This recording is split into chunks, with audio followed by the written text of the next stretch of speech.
ছোট দাদা বাবুর বিয়ে, তাই মহানন্দে সারা বাড়ি মেতে উঠেছে। বৃষ্টি শুনে কেমন নহর বাজছে আর সুন্দর।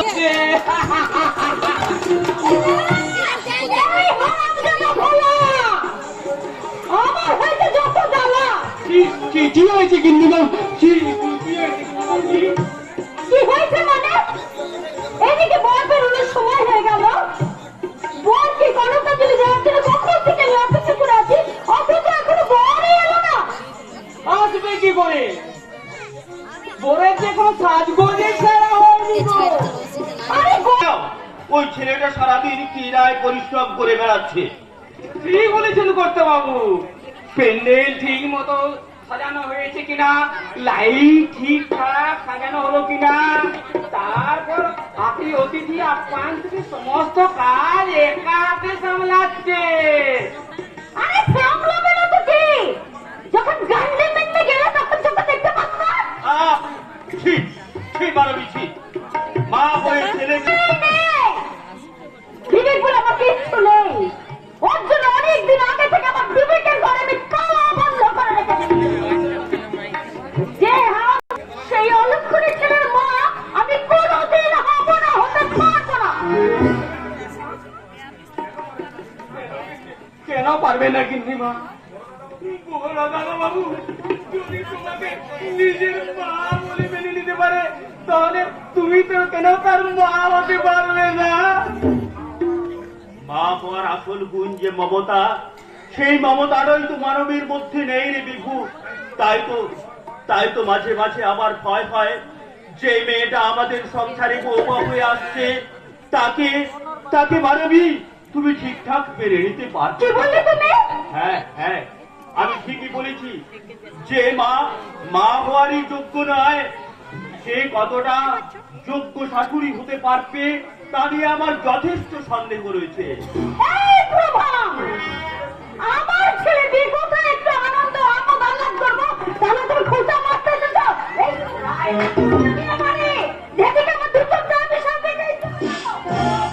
ওরে তোরা সবাই উলু দে আর সানাই বাজা, জামাই রাজা নীলু যাবে করতে বিয়ে, সঙ্গে যাবে কে? ঘরে আছে পাতলা ভোলা কোমর বেঁধেছে, ঘরে আছে পাতলা ভোলা কোমর বেঁধেছে।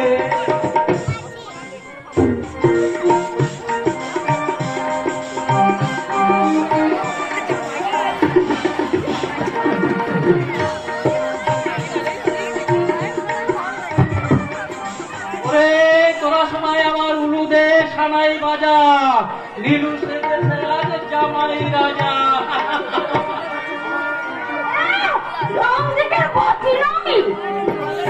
এবার থামো দাদা, তোমার কাণ্ড কারখানা দেখে আমার পেট ব্যথা হয়ে গেল। ভাই এই তো সবে শুরু, তোর বিয়ে তো না, হাসি আনন্দে নাচে গানে সারা বাড়িটা একেবারে মাতিয়ে দেব। নীলু যাবে করতে বিয়ে, সঙ্গে যাবে কে? ঘরে আছে বাজনা ভোলা কোমর বেঁধেছে, নীলু যাবে করতে বিয়ে, সঙ্গে যাবে কে? ঘরে আছে বাজনা ভোলা কোমর বেঁধেছে।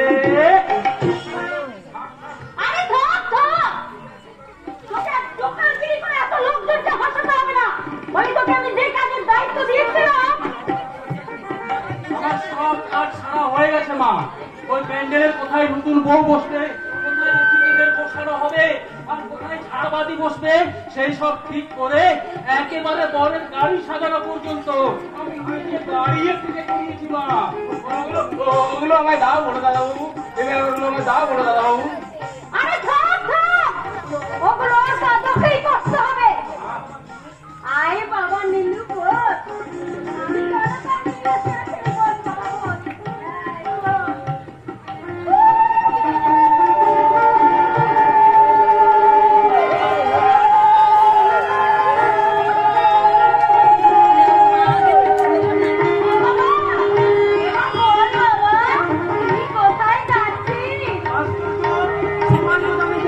করতে যাচ্ছি, তবুও তুমি এমন প্রশ্ন করছো কেন মা? বাবা, এগুলো তো প্রশ্ন করতেই হবে, এগুলো আচার অনুষ্ঠান করতেই হবে।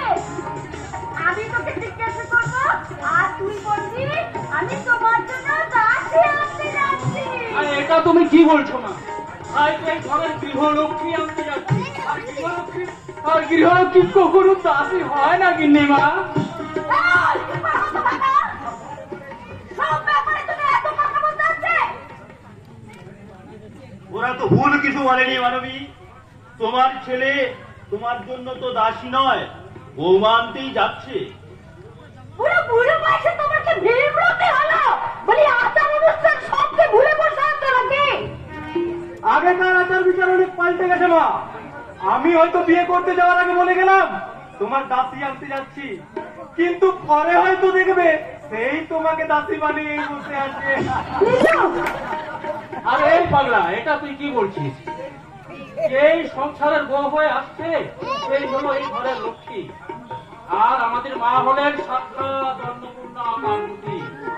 আর পার্বতী তো লক্ষ্মীর মা, তাই না? কাজেই লক্ষ্মী কখনো মাকে দাসী বানাতে পারে? পারে না, পারে না। এই হারামজাদা, তোকে এত কথা কেন